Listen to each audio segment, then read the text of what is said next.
Sports provide great opportunities to highlight real-world animation principles. Let's go! Sports are full of great examples of how anticipation works in the real world. For instance, when you see a player go up for a spectacular 360 dunk, what happens first? Everyone talks about the dunk, but they have to bend their knee so that they can get leverage to jump that high and spin in the air, right? Well, what about a football quarterback? In order to throw the ball, they have to wind up first. That is anticipation. It's the action before the action. So we're going to take these great sports examples and learn how to apply them to improve our motion work. So I'm deciding that this is moving a little fast. So let's go ahead and jump in here, and I'm going to highlight these 4, hit U to reveal the keyframes, and I'm going to select the last 4 here, and 1, 2, 3, 4, holding Alt or Option and my right arrow key, push them out 4 frames. Now you're going to see when I select size and go back into my graph and fill it, it's actually going to throw off my system here. 1, 2, 3, 4. So it pushed it out to 4. So I'm going to bring this back to 3, and this one stays attached to the front. So I need to do that. I'm just going to highlight this and copy it. Make sure I click on my first keyframe for this one, and I can paste it, and it's going to override. And if I hit K, it's going to move to this next one, and I can select size, so it selects both of them, and paste it, and it's going to override. And I just need to go back into my scale and make the same adjustment. I click on here, 1, 2, 3, back it off just a touch, and that should all be consistent. Let's see how that feels now. Feels a little bit better. There's a little bit more space as it continually moves out here. This is really just the start for Artboard 3, this dark blue. And what I want to do is I want to use contrast here to make a match cut and make it jump to full screen so that I can continue my transition. So it's going to go from here, and then I'm going to take these elements here, and it's going to jump to full screen. So you can see the light blue background with the pink text is full screen here. So as it hits about here, this is going to jump to full screen and maintain the continuity there. So let's hop into Artboard 2, and I'm just going to highlight these 4, copy, head into Artboard 3, go to the very beginning, and paste. And they come in inverted, so let's just write them, make sure they're all in the right spot. And I'm going to bring them to the front of the comp. So I'm going to use these kind of as dummies for timing. And going to go and use my background and hit Control or Command to twirl this open, hit my size, keyframe, and hit U so I can collapse it back down. And I'm going to go up to this phone screen that I copied from the last board and bring it in. And let's just kind of line everything up here. So go back to the beginning, and I want this to start, what do we do, 25 and 1080. But you'll also see that if I solo this layer with this button right here, this is a square. And I just created this as background, so I hadn't put the rounding on yet. So if I hold Command or Control to pop this open, and I can go to my roundness, and we want this at 160. And then we can hit J to get back to this keyframe, and then push this out. 1225 should be good. So I'm going to highlight these and F9, and I'm going to do my same curve. Make sure I'm just on size. And I want those to be 3, 1, 2, 3 out, and this one's going to be all the way over. So it's going to pop out. And it's going to be moving a little bit faster because it's going from small to large. We'll see how that looks, and we can play with that. And we want this player name Phil to have the same phone screen. So duplicate. And the player name Phil is going to be an alpha matte. Go ahead and turn everything else off for now. We can turn these off too.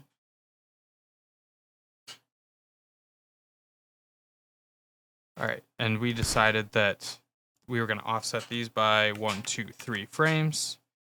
1, 2, 3. And we also need to move this. So I'm holding shift so it snaps to the front of the alpha matte. And if I hit S, I need to go ahead and go up here and steal these keyframes. Hit Command C after I highlighted scale. Go back to the very beginning, holding shift and clicking the CTI and pasting. So now I have the beginnings of my transitional boards. And from here, it's a lot of repetition. It's basically copying this, duplicating it, and offsetting it in space to create this layered animation. All right, so let's duplicate the background. Move it up here. It's going to replace this phone screen. Go into background 3 and type in color. Make sure we have our controller set up here, and we just want to pick whip to the dark blue. And once we click off, it'll turn dark blue. And the offset here, we can go ahead and delete this phone screen. And we're going to offset this 1, 2, 3, so it lines up with the text right before, and then 1, 2, 3. And then we also want to use this same layer, so dark blue, BG. We can duplicate this, put it over the top of the stroke, turn off the eyeball because it's an alpha, and we're going to push this 1, 2, 3 in space, make sure this lines up. And we're going to go back here to copy this scale. So copy, and make sure we're on the first frame, and hit S so we can see. And here we go. Need to make sure the dark blue is turned off so we can see the text. All right. Chugging along here. All right, let's get rid of these 2 phone screens. So I have the dark blue, and the next in the order, if I turn my artboard back on, we can go back here and see that pink with dark blue text is next. So we can turn this off. And if we hit color, make sure we hit the controller and go up to pink and click off. And we need to offset this 1, 2, 3, 4, 5, 6. Duplicate it. Offset it 3, 1, 2, 3. Put it above the player fill. Turn this on. It's an alpha, so we need to turn off the dark or the pink background. This should say pink.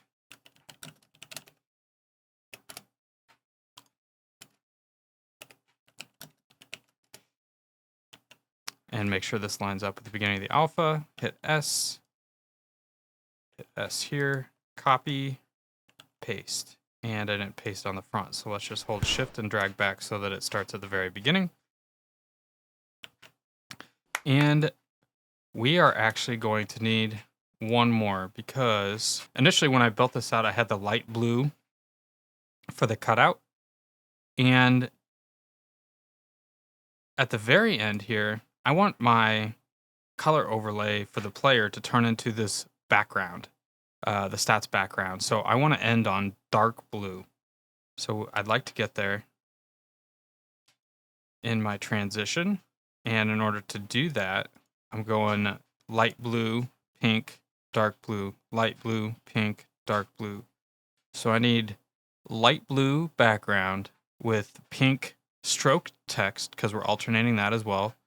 And then I'll get my dark blue player. So let's go ahead and turn this off. I got my pink background. I'm just going to take this whole layer, duplicate it, bring it up above, and I'm going to offset it 1, 2, 3, 4, 5, 6. And this is going to be light blue BG. Actually, if I copy this and hit enter, paste it.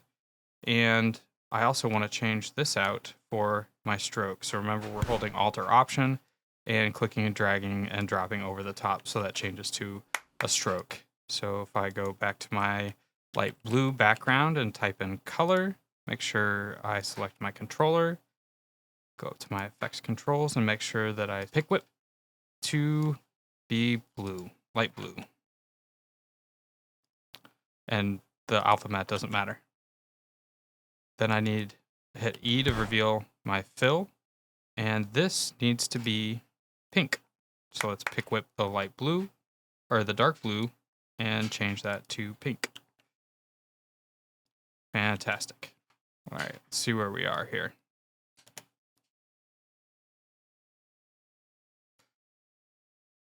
So this one, when this gets about here, if I hit Alt right bracket, it's gonna cut it.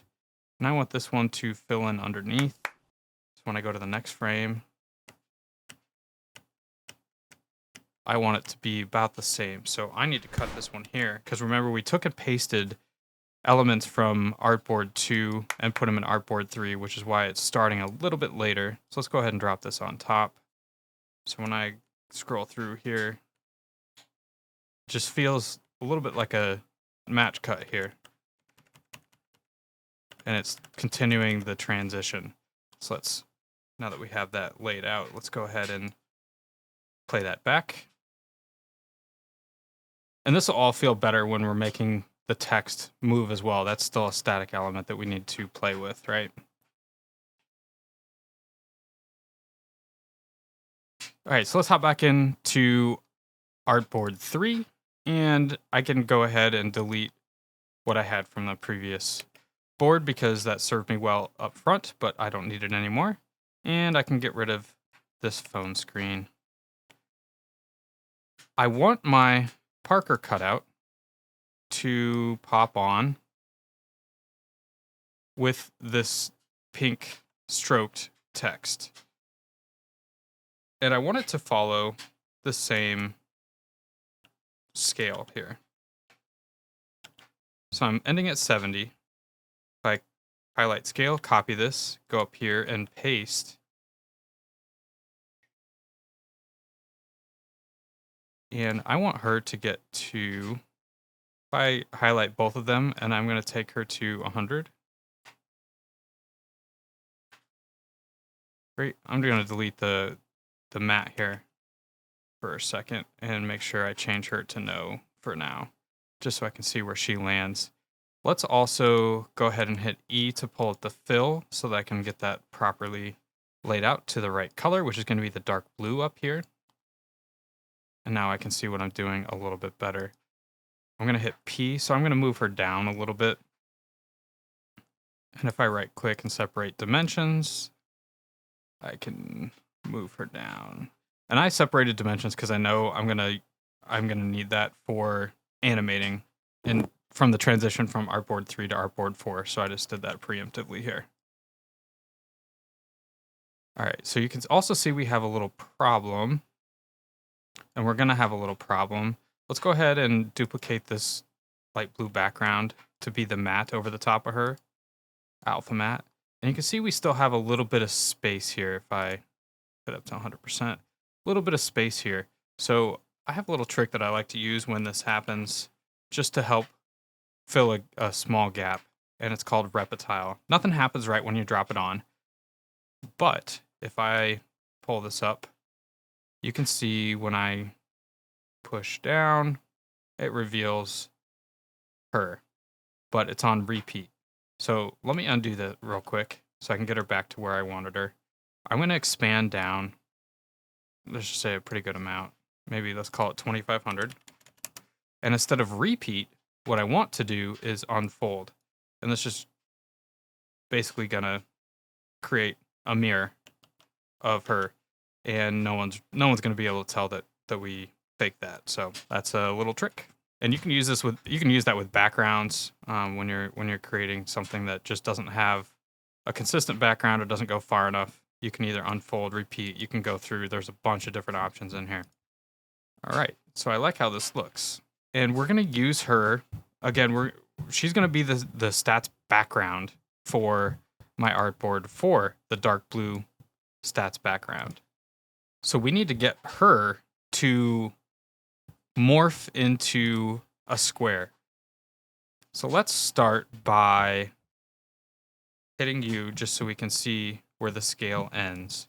And I'm going to hit Shift P so I can still see all my keyframes. And I'm going to set one here at the Y position. That's where I want her to start. And I'm going to use what's called anticipation in animation. And anticipation is used to call attention to an action that's about to happen. And I'll show you what I mean here. 2, 3, 4, 5, 6. Let's call it 8. I'm going to pull her down a little bit because at the end of the day, what I want to happen is have her shoot up. So let's go ahead and go 10, maybe 12 frames up. I want her to shoot up. And to help call attention to that, I'm going to pull her down a little bit before she shoots up. And this is the equivalent of, say, someone going to dunk a basketball, bending their knees first. That's anticipation, if you want to think about it that way. And that really helps drive the look and feel of the animation to help call attention to a certain element and make it feel right. Just like it'd be odd to have somebody stand still and then jump, their vertical wouldn't be very high, right? So if I fit this, I just want this to gently dip down, and I want it to hang here like we had the ball hang early on. Gonna hang and then shoot up. So I'm gonna pull this one here. I want this to be pretty steep because I want it to have some velocity going into the stats graphic. So let's see what we got here. I don't like that. Let's push this out a little bit more. I want it to feel like and maybe I went too far. Let's see, 584, maybe 625. Cut it back a touch and maybe push it out 2 frames. I don't want it to feel choppy. I want this to feel really smooth. So maybe I'll just have this a little bit more of a gentle slope here.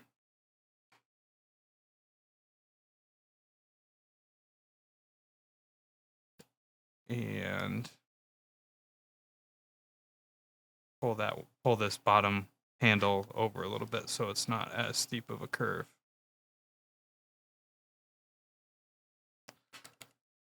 And we can keep playing around with this, which we probably will as we... And I'm gonna actually pull this back so it overlaps with this size just a touch, the scale.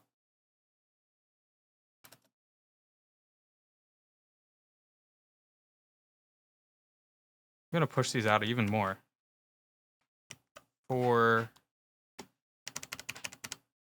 Let's go 4 and 6. That's too slow. Oops. Highlight them, bring them back to...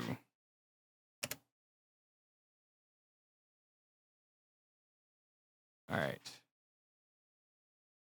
I want it to get to this point a little bit quicker and then hang there. So let's go ahead and do that. Maybe I'll pull this one back a little bit more so I can pull this one.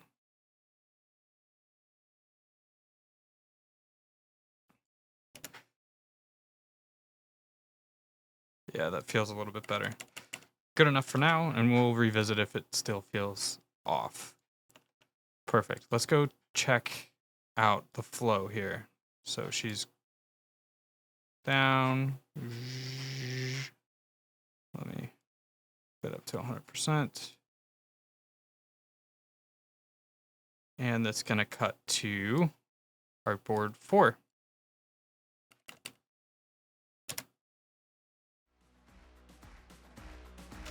And we're getting close. I think that is a good place to wrap it up here on Artboard 3. In the next video, we will tackle this text background.